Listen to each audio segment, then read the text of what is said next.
Адамға тіл мен құлақ қандай керек болса, білім де сондай керек. Ахмет Байтұрсынұлының осы нақыл сөзінде білімнің тап байланыс құралдары тіл мен құлақтай қажет екендігін көре аламыз. Ахмет Байтұрсынұлы осы сөздері арқылы қазақ жастарын, жалпы қазақ халқын білімге шақырды.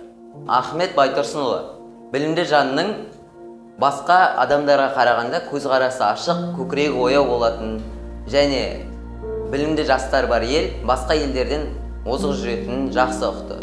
Алайда Ахмет Байтұрсынұлының қолын жазуға итермелеген бұл оның үміті. Қазақ жастарының болашағына деген үміті. Қазақ жастарының әрқайсысының көкірегі ояу, көзі ашық болады деген үміті. Ахмет Байтұрсынұлының әр жазған еңбегі қазақ жастарына сенгенінің арқасында өз алдына еңбек болып басылды. Және ол еңбектері бізге өзінің пайдасын тигізді. Ойымды түйіндей келе, Ахмет Байтұрсынұлы сынды алаш зиялыларының арманын орындау, яғни өмір бойы үздіксіз білім алу, бұл біздің басты парыз.